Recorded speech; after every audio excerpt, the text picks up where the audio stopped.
ఇక నల్గొండ జిల్లా వార్తలు చూస్తే తెలంగాణ సిగలో మరొక మణిహారం వచ్చి చేరుతుంది. తెలంగాణ కాంతిపుంజంలంగా యాదాద్రి థర్మల్ పవర్ ప్లాంట్ ఇప్పటికీ సిద్ధమైంది. రేపు జాతికి అంకితం కానుంది. రేపు సెకండ్ యూనిట్లో ఎనర్జేషన్ ప్రారంభించబోతోంది రాష్ట్ర ప్రభుత్వం. ఈ నేపథ్యంలోనే కేసీఆర్ గారి పైన ప్రతి ఒక్కరు కూడా హర్షోద్వానాలు వ్యక్తం చేస్తూ ఉన్నారు. 2015లో ఇక్కడ ఉన్నటువంటి సహజ వనరులు ఉపయోగించి తెలంగాణను వెలుగులు జిలుగుల తెలంగాణగా, మిగులు విద్యుత్ తెలంగాణగా మార్చేందుకు ఎంతో ముందు చూపుతో నిర్మించినటువంటి ఈ ప్లాంట్ ఇప్పటికీ పూర్తి కావడం, రేపు జాతికి అంకితం కావడంతో ప్రతి ఒక్కరు కూడా గుండెలు ఉప్పొంగిపోతా ఉన్నాయి. కేసీఆర్ గారి సంకల్ప సిద్ధికి నిదర్శనమైనటువంటి యాదాద్రి పవర్ ప్లాంట్ రేపు ప్రారంభమవుతుండడం, నేషనల్ గ్రిడ్కు అనుసంధానం కావడం, తెలంగాణకు వెలుగులు పంచుతుండడంతో ప్రతి ఒక్కరు కూడా ఆనందం వ్యక్తం చేస్తూ ఉన్నారు. కేసీఆర్ గారి యొక్క కృషిని గుర్తు చేసుకుంటా ఉన్నారు.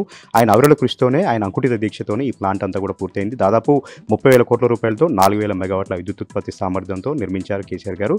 ఇక్కడ ఉంటున్న సహజ వనరులను సమర్థవంతంగా ఉపయోగించుకొని తెలంగాణకు ముందు చూపులాగా తెలంగాణను వెలుగు జిరుగుల రాష్ట్రంగా మార్చేందుకు కేసీఆర్ గారు ఈ ప్లాంట్ నిర్మించారని కూడా ప్రతి ఒక్కరు గుర్తు చేసుకుంటున్నారు.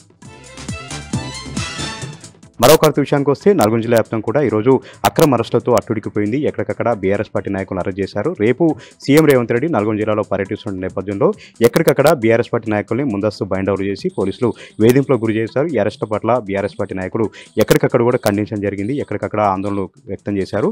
పోలీస్ రాజ్యం నడుస్తూ ఉంది. రేవంత్ రెడ్డి భయపడుతూ తిరుగుతూ ఉన్నారు. ఎన్నో మంచి కార్యక్రమాలు చేస్తే ఎందుకు ఇంత భయపడాల్సి వస్తుందని కూడా రేవంత్ రెడ్డిని ప్రశ్నించారు. బేషరతుగా బీఆర్ఎస్ పార్టీ నాయకులందరినీ కూడా విడుదల చేయాలి.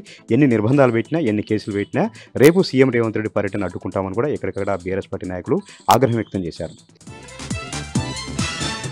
ఇక సూర్యాపేట జిల్లా వార్తలు చూస్తే సూర్యాపేట జిల్లా వ్యాప్తంగా అంబేద్కర్ వర్ధంతి వేడుకలు ఘనంగా జరిగాయి. తుంగతుర్తి నియోజకవర్గ కేంద్రంలోని అంబేద్కర్ విగ్రహానికి పూలమాలలు వేసి మాజీ ఎమ్మెల్యే గాదర్ కిషోర్ కుమార్ నివాళులు అర్పించారు. ఈ సందర్భంగా ఆయన మాట్లాడుతూ అంబేద్కర్ రాసినటువంటి రాజ్యాంగానికి అనుకూలంగానే తెలంగాణను సాధించుకున్నాం. సాధించిన తెలంగాణను 10 ఏళ్ల పాటు కేసీఆర్ గారు ఎంతో అద్భుతంగా అభివృద్ధి చేశారు. ప్రతి ఒక్కరు కూడా రాజ్యాంగ విలువలను కాపాడుకోవాల్సినటువంటి అవసరం ఉందని కూడా ఈ సందర్భంగా తెలపడం జరిగింది. ఇక యాదాద్రి భువనగిరి జిల్లా వార్తలు చూస్తే హైదరాబాద్ నిరసన కార్యక్రమానికి వెళ్తున్నటువంటి బీఆర్ఎస్ పార్టీ నాయకులను ఎక్కడికక్కడ కూడా అరెస్టులు చేసి పోలీసులు నిర్బంధకాండ కొనసాగించారు. హరీష్ రావుని అరెస్ట్ చేసినందుకు నిరసనగా ఈరోజు నక్లెస్ రోడ్లో నిరసన కార్యక్రమాలకు పిలుపునిచ్చింది బీఆర్ఎస్ పార్టీ. ఆ నక్లెస్ రోడ్డుకు వెళ్తున్నటువంటి బీఆర్ఎస్ పార్టీ నాయకుల్ని ఎక్కడికక్కడ అదుపులో తీసుకొని రోజంతా కూడా పోలీస్ స్టేషన్లో ఉంచారు. ప్రధానంగా మోత్కూరు, అడ్డగూడూరు, మోత్కూరు సంబంధించి అదేవిధంగా తిరుమలగిరి, అరవపల్లి మండలాలకు సంబంధించినటువంటి బీఆర్ఎస్ పార్టీ నాయకుల్ని ఎక్కడికక్కడ మార్గ మధ్యలో అడ్డుకొని ఆయా పోలీస్ స్టేషన్కు తరలించారు. పోలీసుల చర్య పట్ల ప్రతి ఒక్కరు కూడా ఖండిస్తూ ఉన్నారు. ప్రజాస్వామ్యాన్ని కూని చేస్తూ పోలీసు రాజ్యం నడుపుతూ పోలీస్ పహార నడమ ఈరోజు కాంగ్రెస్ పార్టీ ప్రభుత్వం అరాచకం సృష్టిస్తుందని కూడా చెప్తా ఉన్నారు. ప్రజాప్రతినిధులు ఎక్కడికక్కడ అక్రమ అరెస్టులు చేస్తూ పోలీసులు నిర్బంధకాండ కొనసాగించారు. రాబోయే రోజుల్లో కాంగ్రెస్ పార్టీకి తగిన బుద్ధి చెప్తామని కూడా బీఆర్ఎస్ పార్టీ నాయకులు ఈ సందర్భంగా ఆగ్రహం వ్యక్తం చేశారు.